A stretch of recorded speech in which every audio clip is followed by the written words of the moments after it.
You're a high school chemistry teacher wanting to implement a storyline into your chemistry teaching. This is lesson 4 of the chemical bonding storyline. Check out and see if this lesson you wish to implement as a standalone or incorporate it into the entire bonding lesson.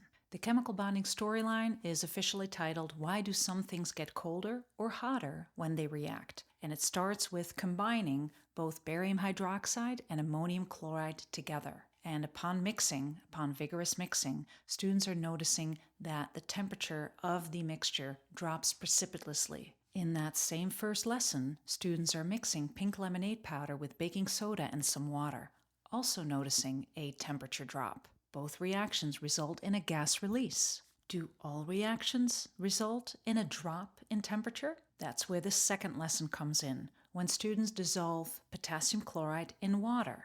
And yet again, it results in the drop of the temperature. Solvation, same lesson. Is it a physical or a chemical change? By conducting a flame test and a conductivity test, the students figure out that yes, indeed, a chemical structure is broken.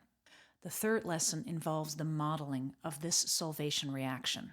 You're seeing here water molecules connected to each other, as well as ions connected in a crystal lattice. But the students then model this on their own, showing that it requires thermal energy to break the individual connections, and new connections are made when the salt dissolves in water. This storyline shows you how all these lessons, 3 so far, are nicely connected to each other. The fourth lesson in this chemical bonding storyline asks students what enables atoms to stick to each other. Take a look at this octane molecule. We have here 8 carbon atoms displayed here in green and a total of 12 hydrogen atoms connected to each other, forming the octane molecule. But in reality, what makes these atoms want to be together?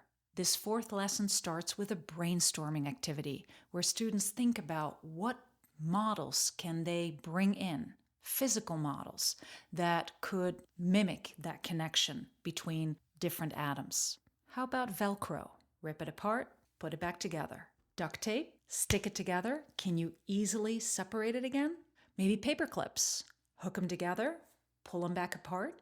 What about elastic bands? Can you connect these to each other? Or maybe Lego blocks. Connect them to each other, create a stack. How about just hammering a nail into a piece of wood? Or perhaps more drastically, let's stick 2 bricks together with some cement in between. And last but not least, how about magnets? Can they mimic atoms sticking together? When my students thought about all these different types of connections, which one might be the best at modeling the connection between atoms that can both be formed but can also be broken? Why may magnets be a good physical representation for the connection between particles? Magnetic forces can act at a distance, like between sodium and chlorine, putting them together to form sodium chloride. Another advantage why magnets are a good physical representation is that magnetic connections are reversible. We can break them apart, put them back together. North and south poles attract, like the oxygen and the hydrogen of 2 different water molecule magnets. Like poles, like between the hydrogen of one water molecule and the hydrogen of another water molecule, they repel.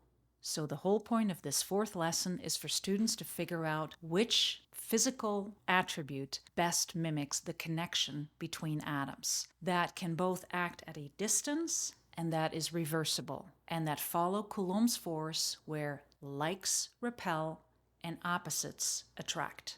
I would teach this lesson as part of the first marking period of the school year, since it is lesson 4 of the chemical bonding storyline. This year, however, I did not end up teaching this lesson 4. That's because I have a lot of these magnets that I've been using from day 1. So for my students, it would have been very obvious to already simply say, well, magnets are the best model. But if you do not have these magnets and you really want to encourage your students to figure out what the best connections may be, the best models for these connections, then this lesson is for you. And you can complete this lesson in 1 period of about up to 50 minutes. After lesson 4, of course, comes lesson 5. Stay tuned for that video. Are magnets a good model for the connections between particles? I'm very excited for this lesson. Why? Because I have newly filmed videos where my students are using this revised ramp setup with magnet, marble, and speedometer. Stay tuned. As always, this storyline, including all its lessons, follow the Next Generation Science Standards as well as the New York State Science Learning Standards. The focus is both on matter and its interactions, as well as the energy change in components of a system. This gives you a highlight of the entire storyline, which in Dutch is a verhaallijn.